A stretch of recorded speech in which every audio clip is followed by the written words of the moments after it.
Good morning everyone, welcome to civil services study. Practice set number ये 75 है। Practice करेंगे इसमें हम जीएस के प्रश्नों पर। ठीक है, 20 प्रश्न होंगे इसमें साइंस के। चलिए स्टार्ट करते हैं। इंपॉर्टेंट है। इस टेस्ट सीरीज की प्लेलिस्ट बना रखी है, वहाँ पर आप टेस्ट नंबर 1 से लेकर जो भी नया टेस्ट आएगा वहाँ तक पहुँच सकते हैं। डिस्क्रिप्शन बॉक्स में लिंक है उसका। पहला प्रश्न है, श्वेत रक्त कणिकाओं यानी WBC यानी वाइट ब्लड सेल का जीवन काल निम्नलिखित में से कितना होता है। WBC मेनली है ल्यूकोसाइट, और ये सारे बाकी इसी के प्रकार हैं। ठीक है, जैसे कि मोनोसाइट हो गई, बेसोफिल हो गई, न्यूट्रोफिल हो गई, प्लेटलेट्स हो गई, एरिथ्रोसाइट हो गई। ठीक है, ईसिनोफिल हो गई। तो इसका जो जीवन काल होता है वो मात्र 2 से 4 दिन का होता है WBC का। और इसके विपरीत यदि RBC का जीवन काल पूछ ले तो 100 से 120 दिन होता है। ठीक है,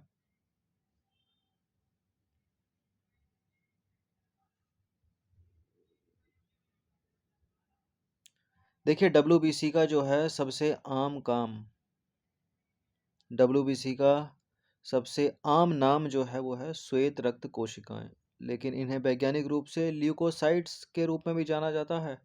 श्वेत रक्त कोशिकाएं प्रतिरक्षा प्रणाली का एक महत्वपूर्ण हिस्सा हैं, जिनमें न्यूट्रोफिल, लिम्फोसाइट, मोनोसाइट, एरिथ्रोसाइट, इसियोनोफिल, वेसोफिल सहित विभिन्न प्रकार होते हैं, जिनमें से प्रत्येक की संक्रमण और बीमारी से लड़ने की अद्वितीय भूमिका होती है। उन सब की श्वेत रक्त कणिकाओं या वाइट ब्लड सेल का जो जीवन काल होता है वो 2 से 4 दिन होता है। श्वेत रक्त कणिकाओं का मुख्य काम है शरीर को रोगों के संक्रमण से बचाना। यह आकार एवं संरचना में अमीबा के समान होती हैं। इसमें केंद्रक उपस्थित होता है। इसके विपरीत RBC का जो जीवन काल होता है वो 120 दिन होता है। जो तिलचट्टा होता है, कॉकरोच भी बोलते हैं इसको,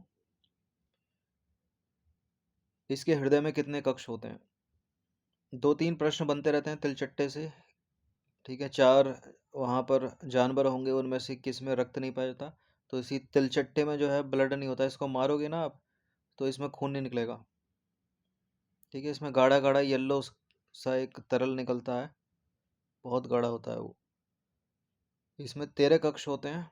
डी है इसका आंसर।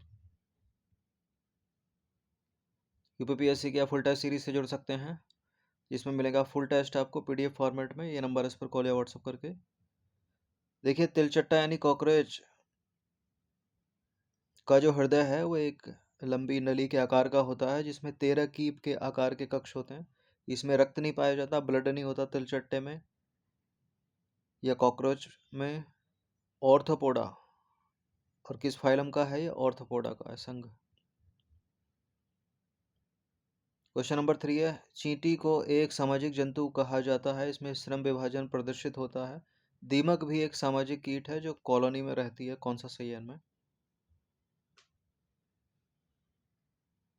पहला दूसरा दोनों सही है, सी है इसका आंसर। देखिए, चींटी एक सामाजिक जंतु है जो श्रम विभाजन करती है। दीमक एक सामाजिक कीट है जो कॉलोनी में रहती है। क्वेश्चन नंबर 4 पर आ जाइए। ब्लड ग्रुप्स यानी रक्त समूह की खोज के लिए कार्ल लैंडस्टीनर को नोबेल पुरस्कार निम्नलिखित में से किस वर्ष प्रदान किया गया था। ब्लड ग्रुप की खोज की थी कार्ल लैंडस्टीनर ने। कब की थी? 1900 में। और 1930 में इनको चिकित्सा के नोबेल पुरस्कार से सम्मानित किया गया भी है इसका आंसर। 4 ब्लड ग्रुप कौन से हैं? A blood group, B blood group, AB blood group और O ब्लड ग्रुप। देखिए, रक्त समूह यानी ब्लड ग्रुप की खोज के लिए कार्ल लैंडस्टीनर ने 1900 में की थी। इसके लिए 1930 में इन्हें चिकित्सा का नोबेल पुरस्कार मिला। और इस खोज ने रक्त आधान की आधुनिक चिकित्सा पद्धति की नींव रखी। कार्ल लैंडस्टीनर ने इसे स्वयं एक आकस्मिक खोज माना। एंटीजन या ग्लाइकोप्रोटीन की उपस्थिति के आधार पर मानव में कितने प्रकार के ब्लड ग्रुप? 4 प्रकार के। कौन कौन से? Blood group A, blood group B, blood group AB, blood group O। इसमें एक चीज़ और इम्पोर्टेंट है, किसमें एंटीजन होता है, किसमें एंटीबॉडी होती है। तो ब्लड ग्रुप A में एंटीजन A होगा, ब्लड ग्रुप B में एंटीजन B होगा, ब्लड ग्रुप AB में एंटीजन A भी होता है और B भी होता है। और O का याद रखिएगा, इसमें कोई भी एंटीजन नहीं होता। ब्लड ग्रुप O में कोई भी एंटीजन नहीं होता, इसमें एंटीबॉडी होती है। ओ ब्लड ग्रुप को सर्वदाता बोलते हैं और ए बी को बोलते हैं सर्वग्राही। यानी ये ओ ब्लड ग्रुप वाला किसी को भी रुधिर दे सकता है और ए बी वाला किसी का भी ले सकता है। और ओ में भी अगर थोड़ा डीप जाए ना तो ओ निगेटिव सर्वदाता है, याद रखिएगा। यूनिवर्सल डोनर इसको बोलते हैं और यूनिवर्सल एक्सेप्टर हो गया ये। ठीक है, दोनों ओ आ जाए ना, प्लस भी आ जाए माइनस भी आ जाए तो ओ माइनस सर्वदाता है, याद रखना, तभी प्लस लगा दो। निम्नलिखित कथनों पर विचार करेंगे। एमाइलेज और यहाँ पे लाइपेज। एमाइलेज जो है मंड को यानी स्टार्च को घुलनशील शर्करा में परिवर्तित करता है और लाइपेज इमल्सिफाइड वसाओं को ग्लिसरीन और फैटी एसिड में परिवर्तित करता है। क्या है ये हैं एंजाइम जो आपके शरीर में पाए जाते हैं। दोनों के दोनों सही है यहाँ पर, इनके काम सी है इसका आंसर। देखिए, एमाइलेज एक पाचक एंजाइम है जो कार्बोहाइड्रेट को शर्करा में तोड़ने का काम करता है। यह मुख्य रूप से लार ग्रंथियों में जो पाई जाती हैं आपकी मुंह में और अग्नाशय यानी पेनक्रियाज द्वारा बनाया जाता है। एमाइलेज स्टार्च या मंड को घुलनशील शर्करा में परिवर्तित करता है। लाइपेज एक एंजाइम है जो शरीर में वसा यानी फैट को तोड़ता है जिससे शरीर उन्हें अवशोषित कर सके। यह मुख्य रूप से अग्नाशय यानी पेनक्रियाज, आंत यानी इंटेस्टाइन और अन्य जगहों से स्रावित होता है। लाइपेज जो है वो इमल्सिफाइड वसाओं को ग्लिसरीन और फैटी एसिड में परिवर्तित करता है या तोड़ता है। हिपेरिन नामक प्रोटीन का उत्पादन निम्नलिखित में से किसके द्वारा होता है? हिपेरिन नामक प्रोटीन, देखिए हिपेरिन की वजह से जो आपके शरीर में ब्लड फ्लो है ना वो जमता नहीं है, ठीक है, वो बना रहता है। तो ये होता है लिवर में, यकृत में इसका उत्पादन। हिपेरिन नामक प्रोटीन का उत्पादन जो है लिवर यानी यकृत के द्वारा ही होता है जो शरीर के अंदर रक्त को जमने नहीं देता। हिपेरिन क्या है? वो प्रोटीन है एक, ठीक है। बाहर आता है ब्लड तो एकदम कैसे थक्का बन जाता है, जम जाता है, लेकिन शरीर में क्यों नहीं जमता? क्योंकि हिपेरिन प्रोटीन घुली है उसमें। निम्नलिखित कथनों पर विचार करेंगे। जो यकृत है वो थोड़ी मात्रा में लोहा, तांबा और विटामिन को संचित करके रखता है। भोजन में जहर देकर मारे गए व्यक्ति की मृत्यु की अगर जांच करेंगे तो लिवर यानी यकृत एक महत्वपूर्ण सुराग होगा। बिल्कुल करेक्ट है यहाँ पर दोनों के दोनों स्टेटमेंट, सी है इसका आंसर। देखिए यकृत में यानी लिवर में लोहे और तांबे के साथ विटामिन ए, डी, ई, के और बी12 जमा होते हैं। बी12 यानी विटामिन बी12। यकृत यानी लिवर विटामिन डी को अपने सक्रिय रूप में परिवर्तित करने में भी मदद करता है। भोजन में जहर देकर मारे गए व्यक्ति की मृत्यु की जांच में लिवर यानी यकृत एक महत्वपूर्ण सुराग होता है।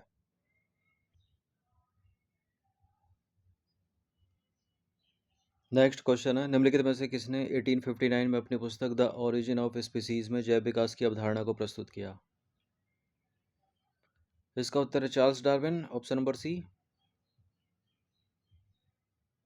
देखिए चार्ल्स डार्विन ने 1859 में अपनी पुस्तक द ओरिजिन ऑफ स्पीसीज में जैव विकास की अवधारणा को प्रस्तुत किया था।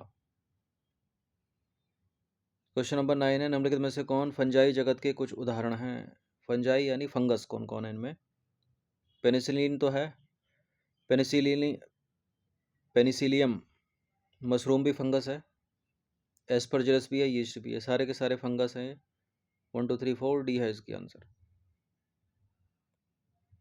देखिए फंजाई में काइटिन नामक जटिल शर्करा की बनी हुई कोशिका भित्ति पाई जाती है। यीस्ट हो गया, मशरूम हो गया, एस्परजिलस हो गया, पेनिसिलियम हो गया तथा एगेरिकस फंजाई जगत के कुछ उदाहरण हैं। पेनिसिलियम एक साधारण फफूंद है। यह एक प्रकार का कवक श्रेणी का मृतजीवी वनस्पति है। इसे नीली या हरी फफूंद भी कहा जाता है। सड़ी गली सब्जियों पे, कटे हुए फलों को कुछ दिन रख देंगे आप तो जम जाएगी, ये खट्टी हो जाएगी या बनना स्टार्ट हो जाएगी। सड़े गले मांस पे और चमड़े पे,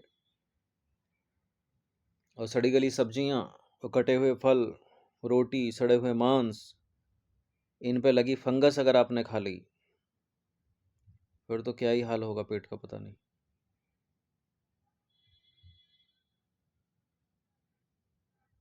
10वां प्रश्न है।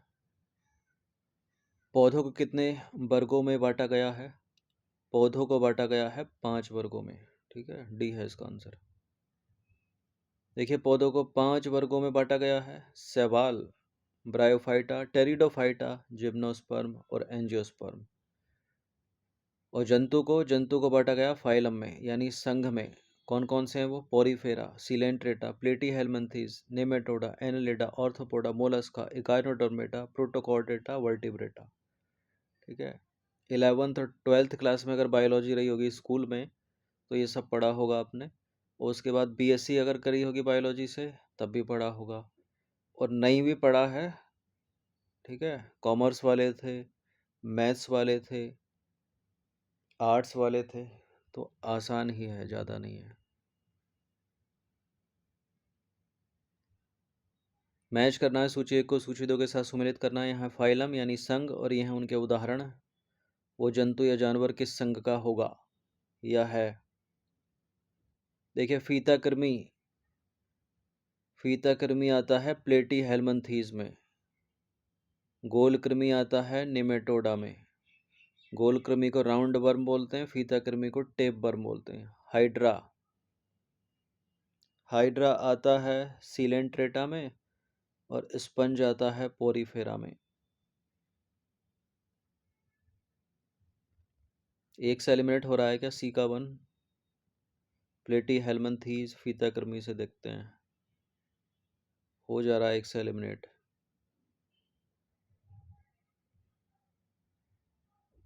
तो स्पंज जो है वो पोरीफेरा का है, हाइड्रा जो है वो सिलेंट्रेटा का है, फीताकृमि प्लेटीहेलमिन्थीज और गोलकृमि निमेटोडा का है। जंतु जगत का सबसे बड़ा संघ, बहुत पूछते हैं इस प्रश्न को, यह है ऑर्थोपोडा। सी है इसका आंसर। ऑर्थोपोडा जंतु जगत का सबसे बड़ा संघ है और इसमें द्विपार्श्विक सममिति पाई जाती है। और क्या क्या? इनका शरीर खंडयुक्त होता है। इनका किनका? इसमें जो भी जंतु होते हैं उनका शरीर खंडयुक्त होता है, और इनमें जो है खुला परिसंचरण तंत्र पाया जाता है। ठीक है। परिसंचरण तंत्र यानी circulatory system, open circulatory system. तो चूंकि खुला परिसंचरण तंत्र है तो रुधिर जो है वो वाहिकाओं में तो बहेगा नहीं। ठीक है। और इनकी जो देह गुहा है वो रक्त से भरी होगी। इनमें पैर जो हैं वो जुड़े हुए होते हैं। उदाहरण देखें तो झींगा, तितली, बिच्छू, इधर गया बिच्छू, मक्खी, मकड़ी, केकड़े, कॉकरोच यानी तिलचट्टा, और शतपाद यानी कनखुजरा, ये सारे के सारे ऑर्थोपोडस हैं।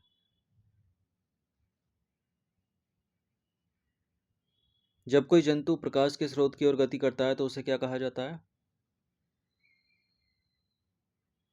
दीप्तिकालिकता, प्रकाशानुवर्तन, प्रकाशानुचलन यानी फोटोटैक्सिस, या सभी तो नहीं है, उसको कहा जाएगा प्रकाशानुवर्तन। ए है इसका आंसर। सॉरी, प्रकाशानुचलन। ठीक है, सी है इसका आंसर, फोटोटैक्सिस। देखिए प्रकाशानुचलन कुछ जीवों द्वारा प्रदर्शित एक व्यवहारिक अनुक्रिया है जहां वे प्रकाश के स्रोत की ओर या उससे दूर गति करते हैं। यह शब्द दो ग्रीक शब्दों से बना है, फोटो जिसका अर्थ है प्रकाश और टैक्सिस जिसका अर्थ है व्यवस्था या क्रम। इन सभी टेस्ट की फुल टेस्ट सीरीज से जोड़ सकते हैं पीडीएफ फॉर्मेट में। नंबर इस पर कॉल या व्हाट्सएप करके। क्वेश्चन नंबर 14 पर आ जाइए। जल संवहन तंत्र यानी वाटर वेस्कुलर सिस्टम किस संघ के जंतुओं में पाया जाता है? देखिए ये प्रश्न इंपॉर्टेंट है, जो यूपी टीजीटी का एग्जाम होने वाला है दिसंबर में, उसमें भी इंपॉर्टेंट है ये प्रश्न, तो प्रैक्टिस करते रहिएगा टीजीटी वाले भी। किस संघ के जंतुओं में पाया जाता है जल संवहन तंत्र, वाटर वेस्कुलर सिस्टम, इकाइनोडर्मेटा? सी है इसका आंसर।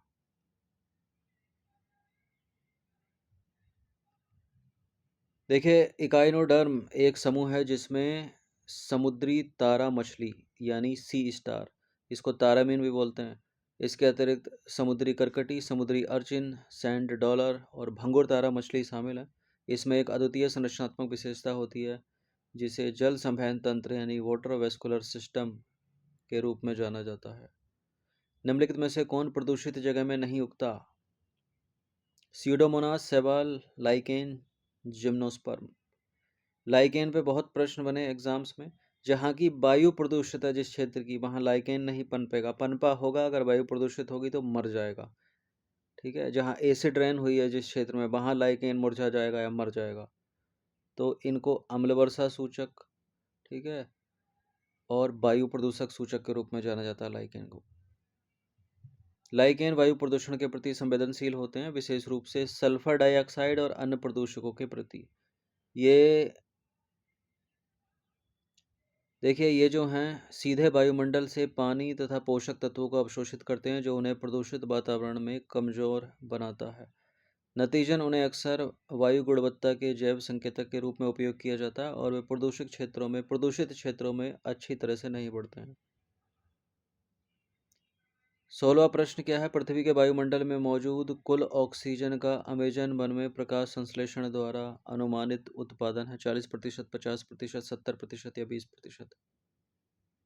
अमेजन वर्षा वन मुख्यतः दक्षिण अमेरिकी देशों में फैले हैं, खासतौर पर ब्राज़ील, और विश्व भर की ऑक्सीजन में 20% का योगदान देते हैं ये। डी है इसका आंसर। देखिए, अमेजन वर्षा वन दुनिया का सबसे बड़ा उष्णकटिबंधीय वर्षा वन है, जिसे अक्सर पृथ्वी के फेफड़े के रूप में जाना जाता है, क्योंकि इसमें ऑक्सीजन उत्पन्न करने की विशाल क्षमता है। यह कई दक्षिण अमेरिकी देशों में फैला हुआ है, जिसमें अधिकांश भाग ब्राज़ील में स्थिर है, और यह एक महत्वपूर्ण वैश्विक पारिस्थितिक संसाधन है। यह वर्षा वन कार्बन डाइऑक्साइड यानी CO2 की भारी मात्रा का अवशोषित पृथ्वी की जलवायु को नियंत्रित करने में महत्वपूर्ण भूमिका निभाते हैं, जो जलवायु परिवर्तन को कम करने में मदद करता है। ठीक है, तो इम्पोर्टेंट है पृथ्वी पर वृक्ष, और खासकर इस तरह के बट वृक्ष यही करते हैं, कार्बन को अवशोषित। ठीक है, नया पेड़ यदि लगाना है तो सालों लग जाएंगे उसे, 20 साल, 25 साल, 30 साल। इतने में कार्बन एमिशन कितना हो जाएगा सोचिए। तो जो पहले से बट वृक्ष हैं, विशालकाय वृक्ष हैं धरती पर, उनको काटने से रोका जाए, नए वृक्ष लगाने से कुछ होने वाला नहीं है। ठीक है, कुछ नहीं होने वाला। यह प्रकाश संश्लेषण के माध्यम से दुनिया के 20% ऑक्सीजन का भी उत्सर्जन करता है। यही कारण है कि इसे अक्सर पृथ्वी के फेफड़े कहा जाता है। ठीक है, नए वृक्ष तभी कारगर हैं जब हर देश एक साल के लिए लॉकडाउन लगाए अपने से, और ऐसा होने वाला है नहीं। प्लाज्मोडियम की प्रजाति जो घातक मलेरिया का कारण बनती है, वो है फाल्सीपैरम। ठीक है, सबसे खतरनाक है इन सब में, वाइवेक्स, ओवेल, मलेरियल में सर्वाधिक फाल्सीपैरम।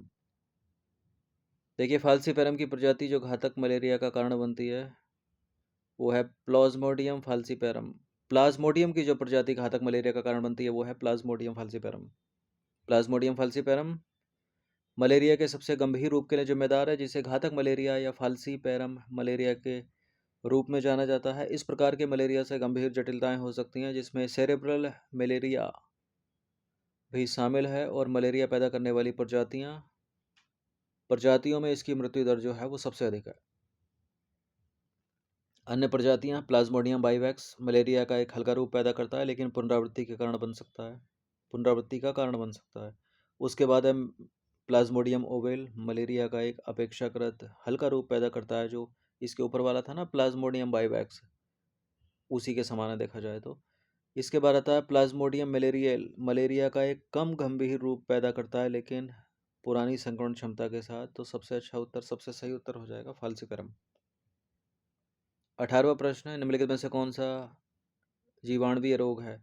ये कौन कौन से बैक्टीरियल डिसीज है, कौन कौन से वायरस से होने वाले रोग हैं, ये सब पता होना चाहिए। सबको अलग अलग कर लेना, एग्जाम्स में पूछ लेता है। डिप्थीरिया बैक्टीरियल डिसीज है, प्लेग बैक्टीरियल है, न्यूमोनिया बैक्टीरियल है, डेंगू नहीं है, वायरस से होने वाला है। डी है इसका आंसर। देखिए, डेंगू जो है वायरस के कारण होता है, जो संक्रमित एंडीज मच्छरों के काटने से फैलता है। वायरल बीमारी है, बैक्टीरियल नहीं है। डिप्थीरिया हो गया, प्लेग हो गया, न्यूमोनिया हो गया, ये बैक्टीरिया के कारण होते हैं। डिप्थीरिया में भी कौन सा बैक्टीरिया अगर पूछ ले तो मैच वैच करने के लिए पूछ लेता है कभी कभी।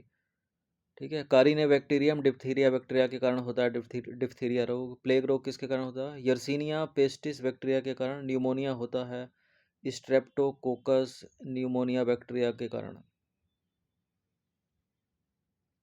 ठीक है, विभिन्न बैक्टीरिया के कारण होता है जिसमें स्ट्रेप्टोकोकस निमोनिया शामिल है। 18 हो गए। 19वें प्रश्न पर आ जाइए। रेडियो एक्टिविटी यानी रेडियो धर्मिता की खोज किसके द्वारा की गई थी? इन्हीं के द्वारा की गई। इनका नाम है हेनरी बेक्वेरल। ऑप्शन नंबर ए है इसका आंसर। देखिए 1896 में हेनरी बेक्वेरल ने रेडियो एक्टिविटी हिंदी में लिखा रहेगा, देवनागरी में लिखा रहेगा। हिंदी में इसको बोलते हैं, इंग्लिश में लिखा रहेगा, देवनागरी में लिखा रहेगा, हिंदी में रेडियो एक्टिविता बोलते हैं। ठीक है, जिससे साबित होता है कि यूरेनियम सूर्य जैसे ऊर्जा के बाहरी स्रोत के बिना विकिरण उत्सर्जित करता है।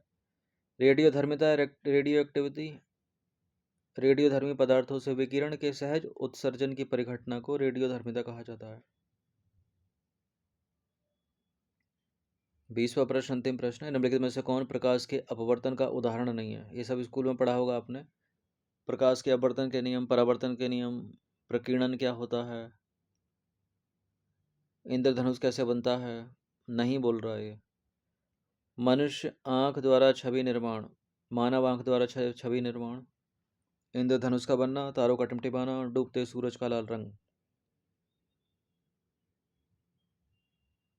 तारे टिमटिमाते हैं प्रकाश के अपवर्तन के कारण। इंद्रधनुष का निर्माण प्रकाश का अपवर्तन है। मानव आंख द्वारा छवि निर्माण भी अपवर्तन है। ये उगते सूरज का लाल दिखाई देना या डूबते सूरज का लाल दिखाई देना, हल्का लाल दिखाई देना, ये सब प्रकीर्णन के कारण होता है। ठीक है, एक चीज़ हमेशा याद रखिएगा, जहाँ रंगों में हो रहा है, जहाँ रंगों की बात हो रही है, जैसे कि सूरज का लाल दिखाई देना उगते समय और डूबते समय, आसमान का नीला दिखाई देना, समुद्र का नीला दिखाई देना। ठीक है, अंतरिक्ष से आकाश का काला दिखाई देना, स्विमिंग पूल का पानी नीला दिखाई देता है, ये सब किसके कारण होता है? जहाँ रंग हो रहा है, रंग भेद, वो हो रहा है स्कैटरिंग के कारण, यानी प्रकीर्णन के कारण, याद रखिएगा। देखिए, प्रकाश के अपवर्तन की घटना प्रकाश के मार्ग में बदलाव है, क्योंकि एक माध्यम से दूसरे माध्यम में जाता है। डूबते सूरज का लाल रंग, यह रेले प्रकीर्णन यानी स्कैटरिंग नामक घटना के कारण होता है। तो जिसमें रंग वाला होगा ना, सब स्कैटरिंग के एग्जाम्पल होंगे वो। अच्छा, एक चीज और, ऐसा होता नहीं है, ऐसा दिखाई देता है, क्योंकि ये सब क्या हैं? ये हैं इल्यूजन्स, दृष्टि भ्रम बोलते हैं इनको। मानव आंख द्वारा छवि निर्माण, तारे का टिमटिमाना, टिमटिमाते थोड़ी हैं, दिखाई देते हैं हमें। अपवर्तन है प्रकाश का। इंद्रधनुष का निर्माण, एक माध्यम से गुजरने पर प्रकाश का झुकाव। पानी से भरे किसी तालाब या टैंक का तल ऊपर की ओर उठा हुआ प्रतीत होता है, या पानी में पड़ा हुआ कोई सिक्का अपनी सतह से ऊपर उठा हुआ दिखाई देता है। पानी में पड़ी हुई पेंसिल मुड़ी हुई दिखाई देती है। ये सब अपवर्तन के कारण होता है। ऐसा होता नहीं है, दिखाई देता है, क्योंकि दृष्टि भ्रम, इल्यूजन है। एक वो बनती है मृग मरीचिका।